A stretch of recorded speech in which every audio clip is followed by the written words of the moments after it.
Hi friends, welcome to my channel. ನಾನಿವತ್ತು ರುದ್ರಾಕ್ಷಿ ಹಲಸಿನ ಸಾಂಬಾರನ್ನು ಯಾವ ರೀತಿ ಮಾಡೋದು ಅಂತ ತೋರಿಸ್ಕೊಡ್ತೀನಿ. ನಾನು 4 ರುದ್ರಾಕ್ಷಿ ಹಲಸನ್ನು ತಗೊಂಡಿದ್ದೀನಿ. ಇದನ್ನು ನಿಮ್ಮ ಕಡೆ ಏನಂತಾರೆ ಅಂತ ಕಮೆಂಟ್ ಮಾಡಿ. ಇದನ್ನು ಚಿಕ್ಕ ಚಿಕ್ಕ ಪೀಸ್ಗಳಾಗಿ ಕಟ್ ಮಾಡ್ಕೊಂಡಿದ್ದೀನಿ. ಕಟ್ ಮಾಡ್ಕೊಳ್ಳುವಾಗ ಎಣ್ಣೆ ಹಚ್ಕೊಂಡು ಕೈಗೆ ಎಣ್ಣೆ ಹಚ್ಚಿ ಕಟ್ ಮಾಡಿ, ಯಾಕೆ ಅಂದರೆ ತುಂಬಾ ಅಂಟಿರುತ್ತೆ. ನೋಡಿ ಎಷ್ಟು ಚೆನ್ನಾಗಿ ಕಟ್ ಮಾಡ್ಕೊಂಡಿದ್ದೀನಿ ಅಂತ. ಮತ್ತು ಬೇಯಿಸುವಾಗ ಉಪ್ಪು ಹಾಕ್ಕೋಬಾರ್ದು, ಬೆಂದ ನಂತರ ಉಪ್ಪು ಹಾಕ್ಕೋಬೇಕು. ನೋಡಿ ಈಗ ಎಷ್ಟು ಚೆನ್ನಾಗಿ ಬೆಂದಿದೆ ಅಂತ ನೋಡ್ತಾ ಇರ್ಬೋದು. ತುಂಬಾ ಚೆನ್ನಾಗಿ ಬೆಂದಿದೆ. ಒಂದು 3 ವಿಸಿಲ್ ಹಾಕ್ಕೋಬೇಕು. ಈಗ ನಾನು ಇದಕ್ಕೆ ಉಪ್ಪು ಆ್ಯಡ್ ಮಾಡ್ತಾಯಿದ್ದೀನಿ.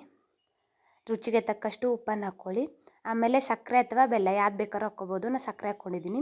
ನಾನು ಬೇಳೆನ ಬೇಯಿಸಿಟ್ಕೊಂಡಿದ್ದೀನಿ, ತೊಗರಿ ಬೇಳೆನ. ಈಗ ಒಂದು ಬಾಣಲೆಗೆ ಒಂದು 4 ಮೆಣಸು, ಒಂದು ಉದ್ದಿನ ಬೇಳೆ, ಒಂದು 1/4 ಸ್ಪೂನ್ ಮೆಂತೆ, ಒಂದು 2 ಸ್ಪೂನ್ ಧನಿಯಾ,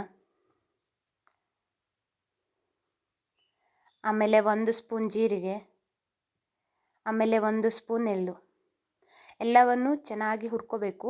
ನಾನು ಸ್ಟೆಪ್ ಬೈ ಸ್ಟೆಪ್ ಹುರ್ಕೊಂಡಿದ್ದೀನಿ. ಆಮೇಲೆ 1 ಸ್ಪೂನ್ ಸಾಸಿವೆ,